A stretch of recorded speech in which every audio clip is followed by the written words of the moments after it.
ദൈവതിരുനാമത്തിന് മഹത്വമുണ്ടാകട്ടെ. കഴിഞ്ഞ നാളുകളിൽ ദൈവത്തെ ആശ്രയിച്ച് നേടിയെടുത്ത വിജയങ്ങൾ പ്രാർത്ഥനയിൽ പൊതിഞ്ഞ് സംരക്ഷിക്കേണ്ടത് എന്തിനാണ്? ഒരിക്കൽ പ്രാർത്ഥിച്ച് ദൈവത്തെ ആശ്രയിച്ചൊക്കെ നാം നേടിയെടുത്ത പല ആത്മീക വിടുതലുകളും പിന്നെ നഷ്ടപ്പെട്ടു പോകുന്നത് നമ്മൾ കാണാറുണ്ട്. മോശയുടെ കൈ ഉയർന്നു നിൽക്കുമ്പോൾ ഇസ്രായേൽ ജയിക്കും. മോശയുടെ കൈ താണിരിക്കുമ്പോൾ അമാലേക്ക് ജയിക്കും.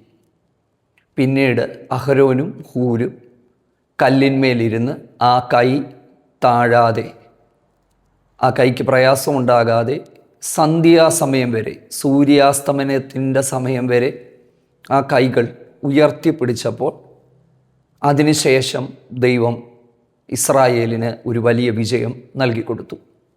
ഈ വാക്യങ്ങളുടെ പിന്നിലുള്ള ആഴമായ ആത്മിക അർത്ഥത്തെ ഇന്നത്തെ ഈ ഒരു വീഡിയോയിൽ ദൈവവചന സന്ദേശത്തിലൂടെ നമ്മൾ ചിന്തിക്കുവാനായിട്ട് പോവുകയാണ്.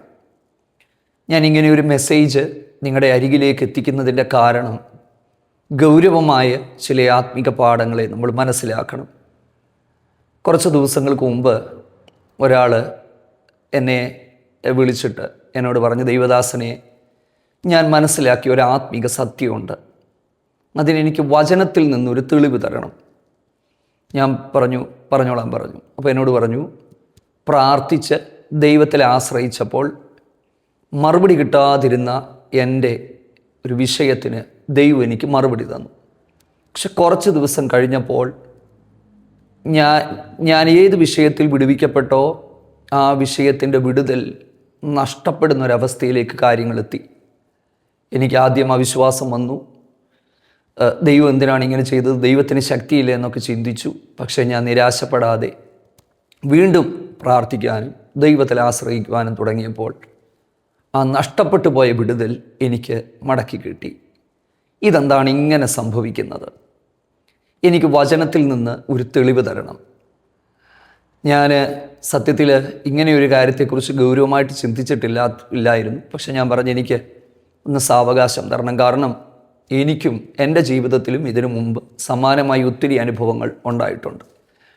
എൻ്റെ മോന് ഒരു അലർജിക് ലാരിങ്ങൈറ്റിസ് എന്ന് പറയുന്ന, അതായത് രാത്രികളിൽ ശ്വാസം മുട്ടലൊക്കെ ഉണ്ടാകുന്ന ഒരു പ്രശ്നം ഉണ്ടായിരുന്നു. ഞങ്ങൾ പ്രാർത്ഥിച്ച ദൈവനെ പൂർണ്ണമായും വിടുവിച്ചതാണ്. പക്ഷെ പിന്നീട് ആ പ്രശ്നം വീണ്ടും അവനുണ്ടായപ്പം ഒത്തിരി നിരാശയായി. പിന്നീട് ഉപവസിക്കാനും പ്രാർത്ഥിക്കാനും തുടങ്ങി. കംപ്ലീറ്റ്ലി ദൈവം പിന്നീട് വിടുവിച്ചു. പക്ഷേ ദൈവിക വിടുതൽ അനുഭവിച്ചതിന് ശേഷം വീണ്ടും ആ പ്രശ്നം വന്നു. അപ്പം എന്താണ് ഇതിൻ്റെ കാരണമെന്ന് പറയുന്നത്? ദൈവത്തിന് നമ്മളെ വിടുവിക്കാൻ പറ്റാത്തത് കൊണ്ടോ പൂർണ്ണമായി സൗഖ്യമാക്കാൻ പറ്റാത്തത് കൊണ്ടോ അല്ല. ഒന്നാമത്തേത്, ആത്മീക യുദ്ധത്തെക്കുറിച്ച് നമ്മൾ ഓരോരുത്തരും ബോധവാന്മാരാകണം. പ്രാർത്ഥന എന്താണെന്നും പ്രാർത്ഥനയിൽ അദൃശ്യ മണ്ഡലങ്ങളിൽ സംഭവിക്കുന്ന കാര്യങ്ങൾ എന്താണെന്നും പ്രാർത്ഥനയ്ക്കകത്ത് നമ്മളെ ദൈവം ഒരാത്മീക യുദ്ധമേഖലകളിൽ എങ്ങനെയാക്കി തീർക്കുന്നു എന്നുള്ളതും നമ്മളൊന്ന് മനസ്സിലാക്കണം. അത് മനസ്സിലാക്കാനായിട്ടാണ് ഇന്നത്തെ ഈ ഒരു ദൈവവചന ശുശ്രൂഷ. ഈ തിരുവചന സന്ദേശം മുഴുവനും കേട്ട് കഴിയുമ്പോൾ നിങ്ങളിൽ പലരുടെയും ഹൃദയത്തിൻ്റെ അകത്തെ ചില സംശയങ്ങൾ മാറ്റപ്പെടുമെന്ന് ഞാൻ വിശ്വസിക്കുകയാണ്. പ്രാർത്ഥനയോടെ വളരെ വേഗത്തിൽ എൻ്റെ ദൈവവചന ധ്യാനത്തിലും പഠനത്തിലും ഒക്കെ പരിശുദ്ധാത്മാവ് വെളിപ്പെടുത്തിയ ചില കാര്യങ്ങൾ നിങ്ങളുമായിട്ട് പങ്കുവെക്കുവാനായിട്ട് ആഗ്രഹിക്കുകയാണ്. പുറപ്പാട് പുസ്തകം 17-ാം അധ്യായത്തിൻ്റെ 8 മുതൽ 16 വരെയുള്ള വാക്യങ്ങളിലാണ് റെഫിദീമിൽ വെച്ച് അമാലേക്ക് ഇസ്രായേലിനെ ആക്രമിക്കുവാനായിട്ട് വരുന്നത്. അപ്പം ഇത് നമ്മൾ ഈ ഒരു ഭാഗം വായിക്കുമ്പം ഇസ്രായേൽ വാഗ്ദത്ത കനാനിലേക്കുള്ള അവരുടെ യാത്രയിലാണ്. ദൈവത്തിലെ ആശ്രയിച്ച് അവരിങ്ങനെ യാത്ര ചെയ്ത് പോകുമ്പോൾ അവിടെ വെച്ച് അമാലേക്യർ ഇസ്രായേലിനെ ആക്രമിച്ചു. ഇസ്രായേലിനെ ആക്രമിച്ചപ്പോൾ ദൈവമൊന്നും പറയുന്നതായിട്ടല്ല നമ്മൾ കാണുന്നത്. മോശ യോശുവായോട് പറഞ്ഞു, നീ കുറച്ച് ആളുകളെ തെരഞ്ഞെടുത്തുകൊണ്ട് പോയി യുദ്ധം ചെയ്യുക. ഞാൻ കുന്നിൻ്റെ മുകളിൽ കയറി ദൈവത്തിൻ്റെ വടി കയ്യിൽ പിടിച്ചുകൊണ്ട് നിൽക്കുമെന്ന് പറഞ്ഞു. മോശ പറഞ്ഞതുപോലെ തന്നെ യോശുവ ചെയ്യുകയാണ്. പക്ഷെ അവിടെ നമുക്കൊരു കാര്യം രസകരമായി തോന്നുന്ന കാര്യം ഇതാണ്: മോശ കൈ ഉയർത്തി പിടിക്കുമ്പോൾ ഇസ്രായേൽ ജയിക്കും. മോശ കൈതാക്കുമ്പോൾ അമാലേക്കർ ജയിക്കും. അതെന്താ ഇങ്ങനെ സംഭവിക്കുന്നത്? ദൈവം എന്തിനാ ഇങ്ങനെ ചെയ്യുന്നത്? നമുക്കൊരു ഗെയിം കളിക്കുന്നത് പോലെയൊക്കെ തോന്നും. അല്ല, വളരെ ഗൗരവമായ സ്പിരിച്വൽ മീനിങ് അതിൻ്റെ അകത്തുണ്ട്. അതായത് ജയിച്ചു എന്ന് കരുതി മോശ കൈ കഴിക്കുമ്പോൾ, കൈക്ക് ഭാരം തോന്നുമ്പോൾ ആ കൈ താഴേക്കാക്കും. എൻ്റെ ഒരു ചിന്തയാണ്. അപ്പം ജയിച്ചല്ലോ, വിജയത്തിൻ്റെ അരികിലേക്ക് എത്തി എന്ന് കരുതി ഒന്ന് റെസ്റ്റ് എടുക്കാമെന്ന് കരുതുമ്പോൾ ഉടനെ ലഭിച്ച വിജയങ്ങൾ തോൽവിയിലേക്ക് പോകുന്നു. വീണ്ടും കൈ ഉയർത്തിപ്പിടിക്കുമ്പോൾ ജയിക്കുന്നു. കുറച്ച് കഴിഞ്ഞപ്പോൾ കൈ താക്കാൻ തുടങ്ങി. അപ്പം കൂടെ നിന്ന അഹരോനും ഹൂരും 2 കല്ലുകളിട്ട് അതിന്മേലിരുന്ന് സൂര്യൻ്റെ അസ്തമയം വരെ, അങ്ങനെയാണ് 12ാമത്തെ വാക്യത്തിൽ എഴുതിയിരിക്കുന്നത്, സൂര്യൻ അസ്തമിക്കുന്നത് വരെ ഉറച്ചു നിന്നു എന്ന് പറയുന്ന ഒരു പദമാണ്, ഉറച്ചു നിന്നു. അപ്പം ശരിക്കും ഉറച്ചു നിൽക്കേണ്ടി വരുന്നു എന്നുള്ളതാണ്. അതായത് ഉറച്ചു നിൽക്കുക. ഇതിന് സമാനമായ ചില പദങ്ങൾ പുതിയ നിയമത്തിലുണ്ട്. ഇപ്പം ആൾക്കാർ ചിന്തിക്കും ഇത് പഴയ നിയമത്തിലെ കാര്യം മാത്രമാണ്. പുതിയ നിയമത്തിലേക്ക് ഞാൻ ഈ ഒരു കാര്യത്തെ കൊണ്ടുവരാം. ശ്രദ്ധിക്കുക. പഴയ നിയമത്തിലെ യുദ്ധങ്ങളും പഴയ നിയമത്തിലെ യാത്രകളുമെല്ലാം പുതിയ നിയമത്തിലേക്ക് വരുമ്പോൾ ആത്മീക യുദ്ധത്തിന് നിഴലാണെന്ന് വിശ്വസിക്കുന്ന ഒരാളാണ് ഞാൻ. അന്ന് ഇസ്രായേലും അമാലേക്കും തമ്മിൽ യുദ്ധം ചെയ്തെങ്കിൽ പ്രിയപ്പെട്ടവരെ, ഇന്ന് ഒരു വ്യക്തികളോട് പോലും നമുക്ക് യുദ്ധമില്ല. കാരണം സുവിശേഷം, ദൈവത്തിൻ്റെ വചനം സ്നേഹത്തിൻ്റെ വചനമാണ്. അടിക്കുവാൻ പറഞ്ഞവരോട് ഒരു കരണത്തടിക്കുന്നവന് മറുകരണം കാണിച്ചു കൊടുക്കുവാനും സ്നേഹിക്കണമെന്നും പഠിപ്പിച്ച കർത്താവിൻ്റെ ശിഷ്യന്മാരാണ് നമ്മൾ ഓരോരുത്തരും. അതുകൊണ്ട് തന്നെ ഒരൊറ്റ വ്യക്തിയോടും മനസ്സിൻ്റെ അകത്ത് വൈരാഗ്യം പാടില്ല, പിണക്കം പാടില്ല, വേദനകൾ പാടില്ല. ഉണ്ടെങ്കിൽ ദൈവനാമത്തിൽ നമ്മളത് ക്ഷമിക്കുക. അപ്പോൾ പുതിയ നിയമത്തിലേക്ക് വരുമ്പോൾ ഉറച്ചു നിൽക്കണം എന്ന് പറഞ്ഞത് എന്താണ്? ഇത് സത്യത്തിൽ പ്രാർത്ഥനയെക്കുറിച്ചാണ് പറയുന്നത്. അതായത് സകലവും സമാപിച്ചിട്ട് ഉറച്ചു നിൽക്കുവാൻ. എഫേസ്യ ലേഖനം 6-ാം അധ്യായത്തിൽ നമ്മൾ ആ വാക്യം കാണുന്നുണ്ട്. അവിടെ 6:18 എപ്പോഴും ആത്മാവിൽ പ്രാർത്ഥിക്കുക, പ്രാർത്ഥനയിൽ പൂർണ്ണ സ്ഥിരത കാണിക്കുക. കൊലോസ്യ ലേഖനം 4:2 പ്രാർത്ഥനയിൽ ഉറ്റിരിക്കുക. 1 തെസ്സലോനിക്കർ 5:17 ഇടവിടാതെ പ്രാർത്ഥിക്കുക.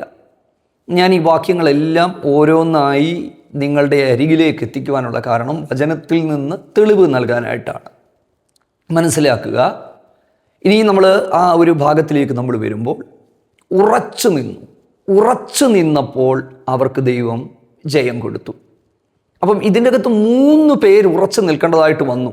ഏറ്റവും കുറഞ്ഞത് 3 പേര്. അതായത് കുന്നിൻ്റെ മുകളിൽ മോശയ്ക്ക് ദൈവത്തിൻ്റെ വടി പിടിച്ചുകൊണ്ട് നിൽക്കേണ്ടതായിട്ട് വന്നു. നമ്മൾ ചിന്തിക്കും ഇല്ലേ, ഒരു 2 മിനിറ്റ് കൈ ഉയർത്തിപ്പിടിച്ചാൽ ആ കൈയുടെ പുളപ്പ് അല്ലെങ്കിൽ ആ കൈയുടെ വേദന നമുക്കറിയാം. അപ്പം സന്ധ്യാസമയം വരെ ദൈവത്തിൻ്റെ വടിയും കയ്യിൽ പിടിച്ചുകൊണ്ട് നിൽക്കുന്ന ആ മോശ, ദൈവഭക്തനായ മോശയെ ഞാൻ നിങ്ങളുടെ ശ്രദ്ധയിലേക്ക് കൊണ്ടുവരികയാണ്. അദ്ദേഹത്തിൻ്റെ കൈകൾ താങ്ങാനായി 2 പേര് നിൽക്കുകയാണ്. അഹരോനും ഹൂരും 2 പേര് നിൽക്കുകയാണ്. കൈ താങ്ങാനായിട്ട് നിൽക്കുന്നവർ കുറച്ച് നിൽക്കേണ്ടി വന്നു. കൈ പിടിച്ചുകൊണ്ട് നിൽക്കുന്നയാൾ കുറച്ച് നിൽക്കേണ്ടി വന്നു. യുദ്ധം ചെയ്യുന്നവർക്ക് ഉറച്ചു നിൽക്കേണ്ടി വന്നു. നമ്മളിവിടെ ശ്രദ്ധിക്കേണ്ടതായ കുറച്ച് ആഴമായ ചില ആത്മീയ കാര്യങ്ങളുണ്ട്. ഒന്ന്, സാധാരണ പഴയ നിയമത്തിൽ ഇസ്രായേലിന് വേണ്ടി ദൈവം യുദ്ധം ചെയ്യുമ്പോൾ ഈ ഒരു ഭാഗത്ത് ദൈവം അവർക്ക് വേണ്ടി യുദ്ധം ചെയ്യുന്നു എന്നുള്ളതല്ല, അവർ തന്നെ യുദ്ധം ചെയ്യേണ്ടി വന്നു. അതായത് യുദ്ധം ചെയ്യേണ്ടി വന്നു എന്നുള്ളതാണ്.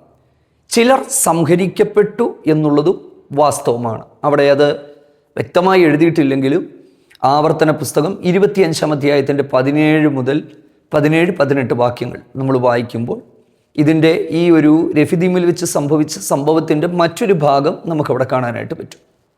അവിടെ ഇസ്രായേൽ ജനം മിസ്രൈമിൽ നിന്ന് യാത്ര പുറപ്പെട്ടു വന്നപ്പോൾ വഴിയിൽ ക്ഷീണിച്ചു തളർന്നുമിരുന്നവരെ, പിന്നണിയിലുള്ള ബലഹീനരെ അമാലേക്ക് സംഹരിച്ചു. അപ്പം ചിലർ ബലഹീനരായി, ചിലർ പിന്നണിയിലേക്ക് പോയി.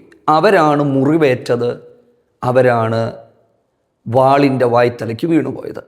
അവരാരാണ്? വളരെ ശ്രദ്ധയോടെ കേൾക്കുക, ഞാൻ പറഞ്ഞു തരാം. അതായത് ചെങ്കടലിൻ്റെ കരയിലേക്ക് എത്തിയപ്പോൾ യഹോവ നിങ്ങൾക്ക് വേണ്ടി യുദ്ധം ചെയ്യും എന്നാണ് നമ്മളിവിടെ കാണുന്നത്. ഇവിടെ ദൈവം യുദ്ധം ചെയ്യുന്നു എന്ന് നമ്മൾ കാണുന്നില്ല. കൈ ഉയർന്നു നിൽക്കുമ്പോൾ ദൈവം അവർക്ക് ജയം കൊടുത്തു, യുദ്ധം അവർ ചെയ്യേണ്ടതായിട്ട് വന്നു. അതിൻ്റെ അർത്ഥം, പ്രിയപ്പെട്ടവരെ, നമ്മൾ ഒരു ബൈബിളിൻ്റെ യഥാർത്ഥമായ ഒരു ആഴമായ ഒരു ആത്മീക സത്യത്തിലേക്ക് വരുമ്പോൾ ദൈവം നമ്മളെ അലസന്മാരും മടിയന്മാരുമാക്കി തീർക്കാനല്ല, ദൈവം തൻ്റെ പദ്ധതികളിൽ നമ്മളെ ഭാഗമാക്കാൻ ആഗ്രഹിക്കുന്നു എന്നുള്ളതാണ്. അതാണ് ഇതിൻ്റെ ഏറ്റവും പ്രധാനപ്പെട്ട ഭാഗങ്ങളിലൊന്ന്. കുറച്ചുകൂടെ ലളിതമായിട്ട് ഞാനൊന്ന് കമ്മ്യൂണിക്കേറ്റ് ചെയ്യാനായിട്ട് ആഗ്രഹിക്കുകയാണ്. നമ്മളെ ഓരോരുത്തരെയും ദൈവം തൻ്റെ പദ്ധതികളിൽ ഭാഗമാക്കാൻ ആഗ്രഹിക്കുന്നു. എന്നും ഇസ്രായേലിന് വേണ്ടി ദൈവം യുദ്ധം ചെയ്താൽ മടിയന്മാരായി അവർ മാറും. നമുക്ക് വേണ്ടി ഓരോ കാര്യവും ദൈവം ചെയ്താൽ നമ്മളും മടിയന്മാരായി മാറും. അതുകൊണ്ട് നമ്മൾ മടിയന്മാരും അലസന്മാരും ഒക്കെ ആകാതിരിക്കാനായിട്ട് ചില സമയങ്ങളിൽ ദൈവം നമ്മളെ ചില സ്ഥലങ്ങളിലേക്ക് ഇറക്കി വിടുകയാണ്. ഇറക്കി വിടുന്നത് നമുക്ക് ദോഷം ഉണ്ടാകാനോ ഒന്നുമല്ല, കുറച്ചധികം പാഠങ്ങൾ നമ്മളെ പഠിപ്പിക്കാനും നമ്മളെ ശക്തന്മാരാക്കി തീർക്കാനുമായിട്ടാണ്. അതുകൊണ്ടാണ് ചില സമയങ്ങളിൽ നമ്മൾ പ്രാർത്ഥിച്ചു, ആ വിഷയത്തിന് വിടുതലുണ്ടായി. കുറച്ച് കഴിയുമ്പോൾ നമ്മൾ ആ ഒരു ആലസ്യത്തിലേക്കായി കുറച്ചൊന്ന് റിലാക്സ്ഡ് ആയിട്ടിരിക്കുമ്പോൾ വീണ്ടും ആ ദൈവം നമുക്ക് തന്നു എന്ന് പറഞ്ഞ ഒരു വിഷയം, അതിൻ്റെ മറുപടി നഷ്ടപ്പെട്ടതുപോലെ നമുക്ക് തോന്നും. പക്ഷെ നമ്മൾ പരാജയപ്പെട്ടവരെ പോലെ അവിശ്വാസമുള്ളവരായി നമ്മൾ മാറിയാൽ നമുക്കൊരിക്കലും ഒരു മടങ്ങിവരവ് സാധ്യമാണോ എന്ന് എനിക്കറിയില്ല. ആദ്യം ഞാൻ പറഞ്ഞതുപോലെ, ആദ്യം നമ്മളോട് സംസാരിച്ചയാൾ പറഞ്ഞതുപോലെ, നമ്മൾ ആ ഒരു വിജയത്തിൽ ഉറപ്പോടെ നമ്മൾ നിൽക്കുന്നെങ്കിൽ, വിശ്വാസത്തോടെ മുൻപോട്ട് പോകുന്നുവെങ്കിൽ, ലഭിച്ച വിജയങ്ങളെ പ്രാർത്ഥനയാൽ പൊതിഞ്ഞു സൂക്ഷിക്കുക എന്നുള്ളതാണ്. ലഭിച്ച വിജയങ്ങളെ പ്രാർത്ഥനയിൽ പൊതിഞ്ഞു സൂക്ഷിക്കുക. നമ്മളൊരു കാര്യം മനസ്സിലാക്കണം, പിശാച് ഒരിക്കലും നമ്മുടെ മുമ്പിൽ അടിയറവ് പറയാൻ ആഗ്രഹിക്കുന്നില്ല. അവസാന ശ്വാസം വരെ അവൻ പൊരുതും. നമ്മുടെ വിശ്വാസത്തെ ചോദ്യം ചെയ്യാനും അവൻ്റെ കൈകളിൽ നിന്ന് നമ്മൾ നേടിയെടുത്ത വിജയത്തെ തട്ടിപ്പറിക്കാനും അവന് ആക്രമണങ്ങൾ തുടരെ ഒരു ദൈവപൈതലിന് നേരെ അഴിച്ചുവിടും എന്നുള്ള ആഴമായ ഒരു ആത്മീക രഹസ്യം, സത്യം നമ്മൾ മനസ്സിലാക്കണം. സ്വാഭാവികമായി നമ്മുടെ മനസ്സിലേക്ക് വരുന്ന ചില ചിന്തകൾ, എന്തുകൊണ്ടാണ് രഫിദീമിൽ വെച്ച് ഇസ്രായേലിയർ പോലും ചിലർ മരണപ്പെട്ടത്, അമാലേക്കിൻ്റെ വാളിനിരയായി തീർന്നത്? ദൈവം എന്തുകൊണ്ട് അവരെ അവിടെ സംരക്ഷിച്ചില്ല? ഇങ്ങനെ പല ചോദ്യങ്ങൾ ഒരു ബൈബിൾ വായിക്കുന്ന ഒരാളെന്നുള്ള നിലയിൽ, അല്ലെങ്കിൽ ദൈവത്തിനോട് ചേർന്ന് ജീവിക്കാൻ ആഗ്രഹിക്കുന്നുള്ള നിലയിൽ നമുക്കൊക്കെ സാധാരണമായി ഉണ്ടാകാൻ സാധ്യതയുള്ള സംശയമാണ്. എല്ലാ തരത്തിലുള്ള സംശയങ്ങളും നമ്മൾ ആ സംശയങ്ങൾ മനസ്സിൽ നിന്ന് മാറ്റുക, അല്ലെങ്കിൽ ദൈവസന്നിധിയിലിരുന്ന് ആ സംശയങ്ങളുടെ ഉത്തരം കണ്ടെത്തണം. ഞാൻ ആ ഭാഗം പഠിച്ചപ്പോൾ 17-ാം അധ്യായത്തിൻ്റെ 8 മുതൽ 16 വരെയുള്ള വാക്യങ്ങളിലാണ് ഈ സംഭവം പുറപ്പാടിൽ രേഖപ്പെടുത്തിയിരിക്കുന്നതെങ്കിലും അതിന് പിന്നിലേക്കുള്ള വാക്യങ്ങൾ നമ്മൾ ശ്രദ്ധിച്ചാൽ സംഭവിക്കാൻ പാടില്ലാത്ത ചില കാര്യങ്ങൾ അവിടെ സംഭവിച്ചതുകൊണ്ടാണ് ചിലർ ക്ഷീണിച്ചും തളർന്നും പിന്നണിയിലേക്ക് പോയത്. എന്താണ് അവരെ ക്ഷീണിപ്പിച്ചത്? ആ ഭാഗം നമ്മൾ വായിക്കുമ്പോൾ പിറുപിറുപ്പും അവിശ്വാസവും ദൈവത്തെ മനസ്സിലാക്കാൻ കഴിയാത്തതും കൊണ്ട് മിസ്രയീമിൽ നിന്ന് ഇറങ്ങിപ്പുറപ്പെട്ടവരിൽ ചിലർ അവരുടെ യാത്രമധ്യേ അവർ ക്ഷീണിച്ചു, അവർ തളർന്നു, അവർ മുന്നോട്ട് പോകാൻ താല്പര്യം കാണിക്കാതെ അവർ പിന്നണിയിലേക്ക് പോയി. പല സമയങ്ങളിലും ആത്മീക ജീവിതത്തിൽ പിന്നിലേക്ക് പോകുന്നവരാണ് വളരെ വേഗം സാത്താൻ്റെ ആക്രമണത്തിൻ്റെ ഇരകളായി മാറുന്നതെന്നുള്ളത് നമ്മളെപ്പോഴും മനസ്സിലാക്കണം. പണ്ടൊക്കെ എനിക്ക് ഓർമ്മയുണ്ട്, ദൈവദാസന്മാരൊക്കെ മോനെ കുറച്ചുകൂടി ഗൗരവമായിട്ട് പ്രാർത്ഥിക്കണം, ഗൗരവമായിട്ട് ജീവിക്കണം, ശ്രദ്ധിക്കണം. ചില കാര്യങ്ങളൊക്കെ നടക്കുമ്പോൾ നമ്മൾ ഭയങ്കര ആവേശത്തോടെ കിട്ടിയ കാര്യങ്ങൾ പറയുമ്പോൾ ഇതിനെക്കുറിച്ചൊക്കെ അറിവുള്ളവരായ ആളുകൾ പറയുമായിരുന്നു, മോനെ പ്രാർത്ഥിച്ചോണേ, ശ്രദ്ധിച്ചോണേ, സൂക്ഷിച്ചോണേ എന്നൊക്കെ പറയുമ്പോൾ നമ്മളൊരു പോസിറ്റീവ് കാര്യം പറയുമ്പോൾ നമ്മളെ പിന്നെയും നെഗറ്റീവ് പറഞ്ഞ് നമ്മളെ മനസ്സുകൊണ്ട് നമ്മളെ ഇടിച്ചു കളയാനായിട്ട് ഇവർ ശ്രമിക്കുന്നു എന്നൊക്കെ അന്നത്തെ അറിവില്ലായ്മയുടെ കാലത്തിൽ മനസ്സിലാക്കിയെങ്കിലും നാളുകളായിട്ടുള്ള ആത്മീയ അനുഭവത്തിൽ നിന്ന് ഞാൻ മനസ്സിലാക്കിയ ഒരു സത്യം, ദൈവം നമുക്ക് വിജയം തന്നു കഴിഞ്ഞാലും നമ്മുടെ പ്രാർത്ഥനകൾ കുറയാനായിട്ട് പാടില്ല, നമ്മുടെ ദൈവാശ്രയം കുറയാനായിട്ട് പാടില്ല, നമ്മൾ അലസന്മാരായി തീരാൻ ഒരിക്കലും പാടില്ല എന്നുള്ള ഗൗരവമായിട്ടുള്ള ഒരാത്മിക സത്യം ഞാൻ ഈ ഒരു ഭാഗത്തു നിന്ന് നിങ്ങളോട് പറയാനായിട്ട് ആഗ്രഹിക്കുകയാണ്. അപ്പം അതുകൊണ്ട് തന്നെയാണ് കുന്നിൻ മുകളിലേക്ക് മോശ കയറി എന്നാണ് എഴുതിയിരിക്കുന്നത്. ശ്രദ്ധിക്കുക, എന്താണ് കുന്നിൻ മുകളിൽ?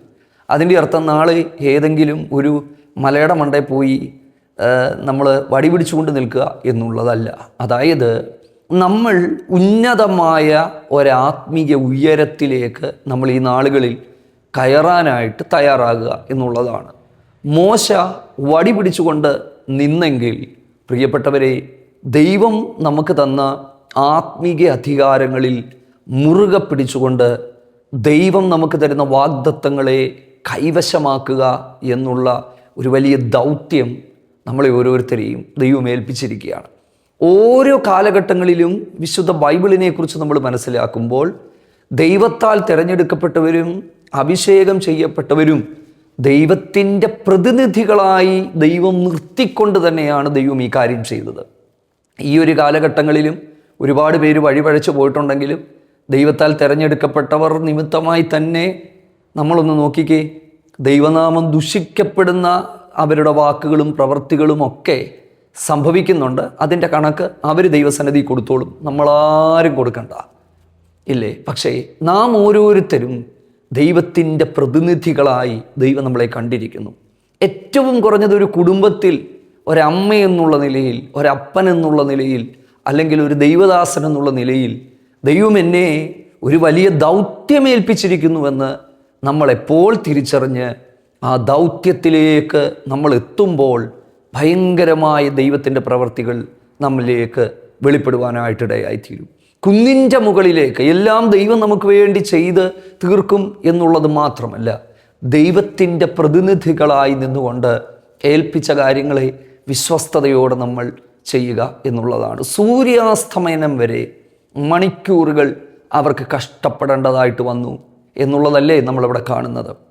അതിൻ്റെ അകത്തൊക്കെ ധാരാളം ആത്മീക ചിന്തകളുണ്ട്. മോശയ്ക്ക് ഞാൻ എൻ്റെ ഒരു ഇമാജിനേഷനിൽ ഞാൻ ആ ഭാഗം കുറച്ചധികം സമയങ്ങൾ വായിച്ച് ധ്യാനിച്ച് പരിശുദ്ധാത്മാവിൻ്റെ ഹൃദയത്തിൽ ധാരാളം ആലോചനകൾ തന്നു. അപ്പം എൻ്റെ ഭാവനയിൽ ഞാൻ മനസ്സിലാക്കിയ ഒരു കാര്യം, യുദ്ധത്തിൽ ഇസ്രായേൽ ജയിക്കുന്നുവെന്ന് തോന്നിയപ്പം ഇദ്ദേഹം ചിന്തിച്ച് കാണും, ജയിക്കാൻ തുടങ്ങിയല്ലോ, എന്നാൽ പിന്നെ കുറച്ച് നേരം ഒന്ന് താത്തു വെച്ചേക്കും. താക്കാൻ തുടങ്ങിയപ്പം മറ്റന്മാർ വീണ്ടും അവർക്കായി മുൻഗണന വീണ്ടും ഉയർത്തിയപ്പോൾ ഇസ്രായേൽ ജനിക്കാനായിട്ട് തുടങ്ങി. അപ്പോൾ ഒരു കാര്യം മനസ്സിലായി, താക്കാൻ പറ്റില്ല, കൈ താക്കാൻ പറ്റത്തില്ല, താത്ത് കഴിഞ്ഞാൽ പരാജയമാകും.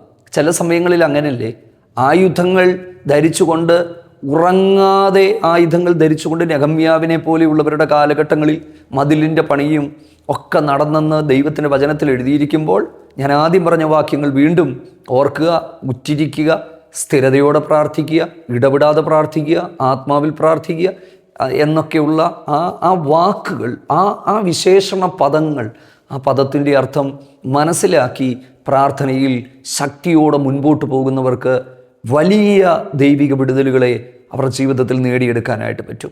എന്നാൽ അലസന്മാരായി മടിയോടെ ഹൃദയം മുമ്പോട്ട് പോകുന്നവർക്ക് നഷ്ടങ്ങൾ ജീവിതത്തിൽ സംഭവിച്ച് മുന്നോട്ട് പോകാൻ കഴിയാതെ ഇരിക്കുമ്പോൾ ഞാൻ വളരെ സ്നേഹത്തോടെ പരിശുദ്ധാത്മാവിൽ ദൈവം എൻ്റെ ഹൃദയത്തിൽ തന്ന ആലോചനയും നിയോഗവും അനുസരിച്ച്, കാരണം ഈ ഒരു മെസ്സേജ് സാധാരണയുള്ള ഒരു മെസ്സേജ് പോലെ അല്ലെന്നാണ് ഞാൻ വിശ്വസിക്കുന്നത്. കാരണം ഇതിൻ്റെ അകത്ത് വളരെ ശക്തമായ ആത്മിക ചിന്തകളുണ്ട്.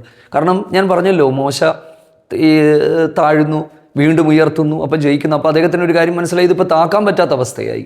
എപ്പോൾ? എല്ലാ കാലത്തുമല്ല, സൂര്യാസ്തമനത്തിൻ്റെ സമയം വരെ. അതിനൊക്കെ മുമ്പേ ദൈവത്തിന് ഒരു ജയം അവർക്ക് കൊടുക്കാൻ പറ്റുമായിരുന്നു, ഇല്ലേ? ഒരു വാക്കുകൊണ്ട് സകലത്തെയും ഉണ്ടാക്കിയ ദൈവത്തിന്, ഉണ്ടാകട്ടെ എന്ന് പറഞ്ഞ ദൈവത്തിന് അവിടുന്ന് കൽപ്പിച്ചാൽ ഉടനെ അതുണ്ടാകും. ഇസ്രായേൽ ജയിക്കട്ടെ എന്ന് അവിടുന്ന് പറഞ്ഞാൽ ഉടനടി ജയമുണ്ടാകും. പക്ഷേ അതൊന്നും ദൈവം പറയുന്നില്ല. ചില മണിക്കൂറുകൾ അവർക്ക് നിൽക്കേണ്ടതായിട്ട് വന്നു. സഹായത്തിന് അഹരോനും ഹൂരും ഒക്കെ വന്ന് കൈകൾ താങ്ങിക്കൊണ്ട് അവർക്കും ഇരിക്കേണ്ടി വന്നു. ബുദ്ധിമുട്ടാണ്, കുറച്ച് പ്രയാസമുണ്ടല്ലേ? നിങ്ങളുടെ ഭാവനയിലേക്ക് ഞാനത് കൊണ്ടുവരികയാണ്. സാധാരണയൊക്കെയുള്ള ചില വീഡിയോകളിൽ ഇങ്ങനെ പറയുമ്പോൾ ആ പിക്ചർ മുന്നിൽ കൊണ്ടുവരും. പക്ഷേ ഞാൻ അതിനൊന്നും തയ്യാറാക്കുന്നില്ല. ദൈവാത്മാവ് തന്നെ നിങ്ങളുടെ ഹൃദയത്തിൽ ആ ചിന്തകൾ തരട്ടെ. അപ്പം ഒന്ന് നോക്കിക്കേ, മണിക്കൂറുകൾ കൈ ഉയർത്തിപ്പിടിക്കേണ്ടതായിട്ട് വന്നു. പ്രിയപ്പെട്ടവരെ, അതിൻ്റെ അർത്ഥം എന്താണെന്നറിയാമോ? ദൈവം നമ്മളെ ചില സമയങ്ങളിൽ ഗൗരവമുള്ളവരാക്കിയാണ്, ഉത്സാഹികളാക്കുകയാണ്, കഠിനാധ്വാനികളാക്കിയാണ്. മടിയന്മാരെ അല്ല ദൈവത്തിന് ആവശ്യം, പണി ചെയ്യാതെ ഇരിക്കുന്നവരെ അല്ല ദൈവത്തിന് ആവശ്യം. അതെ, ദൈവത്തോടു കൂടെ ചേർന്ന് നിന്ന് അത്യധ്വാനം ചെയ്യുന്ന ചിലരെ ദൈവത്തിന് ആവശ്യമുണ്ട്. അപ്പം ഇതാണ് നമ്മൾ കുറച്ചു മുമ്പ് പറഞ്ഞത്, ലഭിച്ച വിജയങ്ങളെ പ്രാർത്ഥനയിൽ തന്നെ പൊതിഞ്ഞ് സൂക്ഷിക്കുക. അടുത്തത് നമ്മൾ മുമ്പോട്ട് വരുമ്പോൾ, സൂര്യാസ്തമനത്തിൻ്റെ അല്ലെങ്കിൽ സൂര്യൻ അസ്തമിച്ച് കഴിഞ്ഞപ്പോൾ ദൈവം ആമേൻ എഴുതിയിരിക്കുന്നത് യോശുവ അമാലേക്കിനെയും അവൻ്റെ ജനത്തെയും വാളിൻ്റെ വായ്ത്തലയാൽ തോൽപ്പിച്ചു. യഹോവ മോശയോട് ഇത് നീ ഓർമ്മയ്ക്കായിട്ട് ഒരു പുസ്തകത്തിൽ എഴുതി വെക്കണം, നീ എന്നും ഇത് ഓർക്കണം എന്നുള്ളതാണ്. പ്രിയപ്പെട്ടവരെ, ചില കാര്യങ്ങൾ നമ്മുടെ ജീവിതത്തിലും നമ്മളെ ഓർമ്മിപ്പിക്കാൻ ദൈവം പറയുകയാണ്. എന്തിനാ? ചിലതൊക്കെ നമ്മൾ പെട്ടെന്ന് മറക്കും, ഇല്ലേ? ചിലതൊക്കെ നമ്മൾ വേഗത്തിൽ ദൈവിക വിടുതലുകളെ മറക്കും, പക്ഷെ ചിലതൊന്നും നമ്മൾ മറക്കില്ല. അടുത്തത്, മോശയ്ക്ക് ഒരു വലിയ ആത്മിക സത്യം മനസ്സിലായി. എന്താണെന്നറിയാമോ? യഹോവയുടെ സിംഹാസനത്തിനാണ് യഹോവയ്ക്ക് അമാലേക്കിനോട് തലമുറയായി യുദ്ധമുണ്ട്. മോശ ഒരു വലിയ സത്യം മനസ്സിലാക്കിയ സത്യം, ഇത് തലമുറ തുടരുന്നൊരു യുദ്ധമാണ്. പ്രിയപ്പെട്ടവരെ, നമ്മളാരും ഈ ഒരു യുദ്ധത്തിൽ നിന്ന് ഒഴിവുള്ളവരല്ല. എന്നാൽ കാൽവറിയിൽ നമുക്ക് വേണ്ടി രക്തം ചൊരിഞ്ഞ ആത്മമണവാളനായ കർത്താവ്, ആ കർത്താവ് നമുക്ക് വേണ്ടി നേടിത്തന്ന ആ ഒരു ജയത്തിന്മേൽ ഉറച്ചു നിന്നുകൊണ്ട് ആ ജയത്തെ പ്രഖ്യാപിക്കുന്നവരായി നമ്മൾ മാറാനായിട്ട് ദൈവം നമ്മെ സഹായിക്കട്ടെ. ഞാനീ പറഞ്ഞിട്ടുള്ള ഈ ഒരു അനുഭവം പലർക്കും ജീവിതത്തിലുണ്ടായിട്ടുണ്ടാകുമില്ലേ?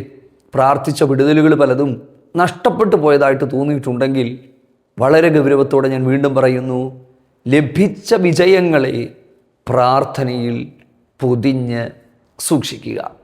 ദൈവത്തിന് സ്തോത്രം. കർത്താവ് നമ്മളെ സഹായിക്കട്ടെ. ഒരു നിമിഷം നിങ്ങൾക്ക് വേണ്ടി പ്രാർത്ഥിക്കുവാനായിട്ട് ആഗ്രഹിക്കുകയാണ്. കരുണയുള്ള ദൈവമേ, ഞങ്ങളുടെ സ്വർഗീയ നല്ല കർത്താവേ, നന്ദിയോട് ഞങ്ങൾ അങ്ങേക്ക് സ്തോത്രം ചെയ്യുന്നു. അങ്ങയുടെ മുഖത്തേക്ക് ഞങ്ങൾ നോക്കുന്നു.